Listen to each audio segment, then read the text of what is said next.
जय हिंद साथियों। आइए इस क्लास में चर्चा की जाए संयुक्त राष्ट्र संघ पे। मित्रों, संयुक्त राष्ट्र संघ एक अंतर्राष्ट्रीय संगठन जिसकी स्थापना द्वितीय विश्व युद्ध के बाद हुई। साथियों, हम आपको बताना चाहेंगे कि यह एक अंतर्राष्ट्रीय मंच है, एक अंतर्राष्ट्रीय संस्थान है, एक अंतर्राष्ट्रीय संगठन है जिसकी स्थापना या जिसका गठन 24 अक्टूबर 1945 को न्यूयॉर्क में हुई। साथियों, इसके पीछे कुछ ऐतिहासिक परिदृश्य पे चर्चा हो जाए। देखिए साथियों, 19वीं शताब्दी के बाद एक अंतर्राष्ट्रीय संस्थान की आवश्यकता महसूस हुई। जैसे जैसे वैश्वीकरण की प्रक्रिया में वृद्धि आई, एक वैश्वीकरण की प्रक्रिया में अंतर्राष्ट्रीय संस्थान की स्थापना विश्व के बड़े बड़े राष्ट्राध्यक्षों के सामने आई।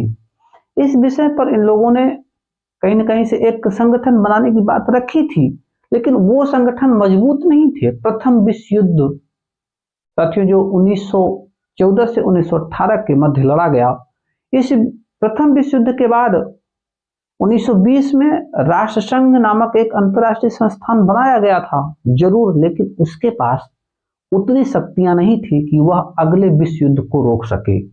साथियों, हम आपको बताना चाहेंगे कि द्वितीय विश्व युद्ध जो 1939 से 1945 के बीच में चला, इस विश्व युद्ध के बाद पुनः एक बार एक बड़े इंटरनेशनल संगठन की संस्थान की आवश्यकता महसूस हुई और इसी दशा में या इसी दिशा में आगे कदम बढ़ाते हुए हुआ क्या कि ताकि तृतीय विश्व युद्ध न हो, यानी प्रथम हुआ, द्वितीय हुआ, तृतीय विश्व युद्ध न हो और दो या दो से अधिक राष्ट्रों के मध्य जो आपसी झगड़े हों, झंझट हो, कोई किसी तरीके का मनमुटाव हो, उसको निपटाने के लिए आपसी मैत्री के आधार पर एक अंतर्राष्ट्रीय संगठन की आवश्यकता महसूस हुई। साथियों, इसी दिशा में अगला कदम जो ऐतिहासिक कदम उठाया गया, अभी हमने आपसे कहा 1945 में संयुक्त राष्ट्र संघ की स्थापना की गई और इसके पीछे यही उद्देश्य था कि अगला विश्व युद्ध रोका जा सके। साथियों, क्योंकि विश्व युद्ध या युद्ध मानवीय विभीषिका के लिए एक भयंकर रूप धारण कर लेता है। एक ऐसे जो लोग मौत के घाट उतार दिए जाते हैं जिनका युद्ध से कोई संबंध नहीं है, फिर भी मारे जाते हैं। ऐसी स्थिति में अगले विश्व युद्ध को रोकने के लिए एक अंतर्राष्ट्रीय संस्था की आवश्यकता महसूस हुई और यह अंतर्राष्ट्रीय संस्था हमने आपसे अभी कहा 24 अक्टूबर 1945 को अमेरिका के शहर न्यूयॉर्क में इसकी स्थापना की गई। इसका कार्यालय भी साथियों कहाँ बनाया गया? न्यूयॉर्क में बनाया गया। आगे आपको बताना चाहेंगे कि जब संयुक्त राष्ट्र संघ का गठन हुआ उस समय इसमें कुल 54 देश थे, यानी और देश इसमें आस्था प्रकट नहीं कर रहे थे। इनको भी लग रहा था कि ये किसी काम का नहीं है, लेकिन नहीं, क्योंकि यह इस बार यह एक संगठित संगठन बना, इसलिए आगे इस पर लोगों अन्य देशों की आस्था बढ़ती गई और वर्तमान में आपको मैं बताना चाहूंगा कि कुल 193 सदस्य देश हैं। कहाँ? संयुक्त राष्ट्र संघ के पास 193 सदस्य देश हैं। मित्रों, 193वां जो है दक्षिणी सूडान अभी हाल में बना है। आपको बताना चाहेंगे कि संयुक्त राष्ट्र संघ की जो कार्यकारी भाषा है, ध्यान रखेंगे आप, संयुक्त राष्ट्र संघ की कार्यकारी भाषा जो है वो क्या है? अंग्रेजी है और फ्रेंच है। संयुक्त राष्ट्र संघ की कार्यकारी भाषा वो क्या है? अंग्रेजी और फ्रेंच है। और कार्यालय की भाषा जो है, यह मित्रों कार्यालय की भाषा हो वह अंग्रेजी है, फ्रेंच है, चीनी है, रूसी है, अरबी है और स्पेनिश है।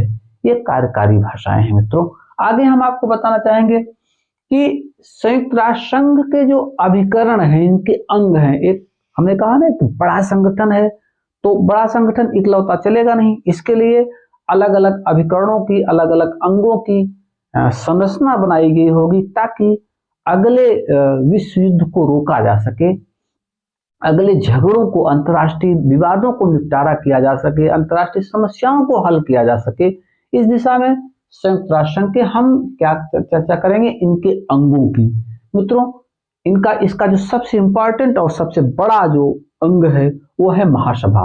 हम आपको बताना चाहेंगे कि जो भी संयुक्त राष्ट्र संघ के सदस्य देश हैं वो महासभा के सदस्य होंगे, ये एकदम से निर्धारित है। यानी कि महासभा में सभी सदस्य देश जो संयुक्त राष्ट्र संघ के हों सब के सब महासभा में पाए जाते हैं।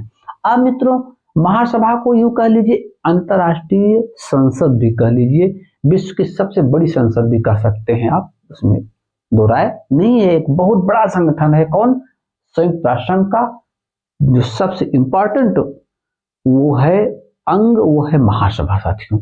अब दूसरे नंबर पे आता है सुरक्षा परिषद। मित्रों, सुरक्षा परिषद के जो सदस्य होते हैं वो महासभा के सदस्यों द्वारा निर्धारित किए जाते हैं। इस बात को आप बखूबी समझिएगा। आगे आपको मैं बताना चाहूंगी, सुरक्षा परिषद में कुल 15 सदस्य होते हैं मित्रों। कितने? 15। और ये 15 सदस्य जो होते हैं इनमें से 10 सदस्य अस्थायी होते हैं और 5 सदस्य स्थायी सदस्य होते हैं। मित्रों, जो ये 5 सदस्य स्थायी हैं वो कौन कौन से हैं आपको बताना चाहेंगे। वो है अमेरिका, यूएसए और रूस, चीन, ब्रिटेन, फ्रांस। ये 5 ऐसे सदस्य हैं, अमेरिका, रूस, चीन, ब्रिटेन, फ्रांस। ये 5 सदस्य ऐसे सदस्य हैं जो संयुक्त राष्ट्र संघ की सुरक्षा परिषद के अस्थायी सदस्य हैं। इनके पास वीटो पावर है, इनके पास निषेधाधिकार की शक्ति है साथियों। और जो बाकी बचे 10 सदस्य ये अस्थायी तौर से हर दूसरे साल महासभा द्वारा चुने जाते रहते हैं। सुरक्षा परिषद को इंटरनेशनल पुलिसमैन भी कहा जाता है, अंतरराष्ट्रीय पुलिसमैन, दुनिया का पुलिसमैन किसको कहा जाता है, सुरक्षा परिषद को कहा जाता है। मित्रों, अगला जो हमने अभी चर्चा की नंबर 1 और नंबर 2, नंबर 3 मैंने कहा वो है आर्थिक एवं सामाजिक परिषद। इनमें कुल 54 सदस्य देश हैं। आर्थिक एवं सामाजिक परिषद, इनमें कितने सदस्य देश? 54 सदस्य देश हैं। और इन 54 सदस्य देशों को 3 वर्ष के लिए किसके द्वारा चुना जाता है? महासभा द्वारा चुना जाता है। साथियों, इस बात को आप ध्यान में रखिएगा। सुरक्षा परिषद वैश्विक स्तर पर आर्थिक और सामाजिक व्यवस्था को ऊंचा उठाने का काम करता है साथियों। चौमुखी विकास की बात करता है, सर्वांगीण विकास की बात करता है। आगे न्यास परिषद की चर्चा हो जाए साथियों। देखिए 1945 के बाद भी, ध्यान रखिएगा, भारत था 1945 के बाद भी ऐसे देश थे जिन पर किसी बड़े पूंजीवादी देश का अधिकार था। ये कहीं न कहीं से मित्रों गलत था, क्योंकि बड़ा देश दूसरे छोटे देशों का शोषण कर रहा था, उसको उस पर अपना उपनिवेश बनाया था, उस पर अपने साम्राज्य बनाया था और बनाकर उसके जो है उसका दोहन कर रहा था। इसको रोकने के लिए, यानी कि न्यास परिषद का कार्य था कि अभी भी जो देश किसी बड़े देश के गुलाम हैं उनके हितों की सुरक्षा करना। इस बात को बकायदे आप समझिएगा कि अभी ऐसे देशों का संरक्षण प्रदान करना जो किसी बड़े शक्तियों के अधीन हैं, गुलाम हैं, पराधीन हैं, ये तमाम बातें। अब ये हो गया चौथा। और 5वां जो था सचिवालय, यह एक प्रशासनिक अंग है और इन महासभा द्वारा सचिवालय के महासचिव का भी 5 वर्ष के लिए चुनाव किया जाता है मित्रों। और आपको बताना चाहेंगे प्रथम जो महासचिव थे सचिवालय के, त्रिवेली का नाम था और ये कहाँ के थे? नॉर्वे के निवासी थे साथियों। बान की मून इस समय वर्तमान में वो सचिवालय के क्या हैं? वो महासचिव हैं। इस बात को आप भी पॉइंट करिएगा। आगे हम आपको बताना चाहेंगे मित्रों, इसका 6वां जो इंपॉर्टेंट अंक है वो है अंतरराष्ट्रीय न्यायालय। मित्रों, इंटरनेशनल कोर्ट इसको कहा जाता है। इसके 15 सदस्य इसमें होते हैं, यानी 15 जज होते हैं। मित्रों, हम आपको बताना चाहेंगे कि इसका जो कार्यालय है, किसका? अंतरराष्ट्रीय न्यायालय का। इसका कार्यालय है वो कहाँ है? नीदरलैंड की राजधानी हेग में है, द हेग में है। और द हेग बहुत खूबसूरत शहर है और वहां पे अंतरराष्ट्रीय न्यायालय का मुख्यालय बनाया गया साथियों।